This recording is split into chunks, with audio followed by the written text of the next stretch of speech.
Hi guys, welcome to my another blog. তো আজকে আমরা যাচ্ছিলাম একটা পুচকু সোনার রাইস সেরিমনিতে। তো আমরা বেরিয়ে পড়েছিলাম আমাদের ডেস্টিনেশনে যাওয়ার উদ্দেশ্যে। তো আমরা চলে এসেছিলাম। তো ডেকোরেশনটা আমার খুব পছন্দ হয়েছিল। তো আমরা ফার্স্টে চলে এসে আমাদের মিষ্টি পুচকু সোনার সাথে দেখা করে নিয়েছিলাম। আর আমরা দাঁড়িয়ে দাঁড়িয়ে পুচকু সোনাকে দেখছিলাম। আর পুচকু সোনাকে কি খেতে দিয়েছে সেটাও আমরা দেখছিলাম। আর এখানে দেখতে দেখতে আমাদের পুচকু সোনা তো ঘুমিয়ে একদম কাদা। এবার টাইম এসেছিল পুচকু সোনার রিলেটিভসদের সাথে ছবি তোলার। পুচকু সোনা বলছিল আমাদেরকে, কি সুন্দর মাছের মাথা, কি সুন্দর লেগ পিস। কেন আমার মা আমাকে ছোট থেকে দুধ খাওয়ায়, এত সুন্দর সুন্দর খাবার থাকতে, ইয়াম্মি ইয়াম্মি খাবার। আমার তো খুব পছন্দ হয়েছিল ইয়াম্মি ইয়াম্মি খাবারগুলো। আমি আর দুধ খাবোই না, আমি এগুলোই খাবো। ওই পচা দুধটা আমি আর খাবোই না, আমি চিকেন লেগ পিসই খাবো, এবার থেকে মাছের মাথাই খাবো।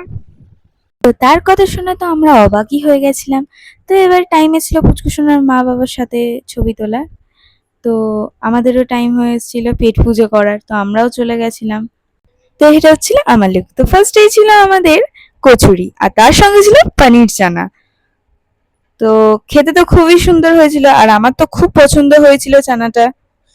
ফার্স্টে ভাবছিলাম নেবো না, তারপর আমার মা বললো আমাকে একবার ট্রাই করে দেখ। তো সত্যি খুব ভালো ছিল। তারপরে চলে এসেছিলাম গরম গরম ফ্রাইড রাইস আর ছোলার ডাল। তো সেটাও খেতে খুব সুন্দর হয়েছিল, সবার খুবই ভালো লাগছিল। আর আমারও খুব পছন্দ হয়েছিল ছোলার ডালটা। তারপর সবার প্রিয় চলে এসেছিল চিকেন কষা। আর এখানে পুচকি দিদি খুব হাসছিল। আর কেন এত লজ্জা পাচ্ছিল আমি জানি না, আর আমি চুপচাপ ইনোসেন্ট বাচ্চার মতন খাচ্ছিলাম। তো এখানে চিনি দিদি আর মিমিও হেসে ফেলেছিল। কেন এটা এত হাসছিল আমি জানি না, আর আমি চুপচাপ খাচ্ছিলাম। তারপরে এদের হাসতে হাসতে চলে এসেছিল আমাদের স্যালাড। তারপর চলে এসেছিল চাটনি, যেটা আমার খুব প্রিয় খাবার। তো আমার এই কম্বিনেশনটা খুব ভালো লাগে পাঁপড়ের সাথে চাটনি। তোমাদের কেমন লাগে তোমরা অবশ্যই কমেন্টে জানিও। তার মধ্যে চলে এসেছিল আমাদের পায়েস, যেটা সত্যিই খুব সুন্দর হয়েছিল। পায়েস খেতে খেতে চলে এসেছিল আমাদের মিষ্টি। তারপরে চলে এসেছিল আমাদের সবার প্রিয় আইসক্রিম, যেটা পুচকি দিদি খেতে ভয় পাচ্ছিল, কিন্তু আমার মা বললো একবার ট্রাই করে দেখ, কারণ পুচকি দিদি লেগেছিল ঠান্ডা।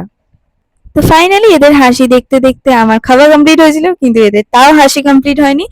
তো আমরা পুচকু সোনার বাড়ির ঠাকুর ঘরটাকে একবার দেখতে গেছিলাম। তো এখানে ছিল তিনটে গবলু। গবলুকে দেখে তো আমার মন খুব খুশি হয়ে গেছিল।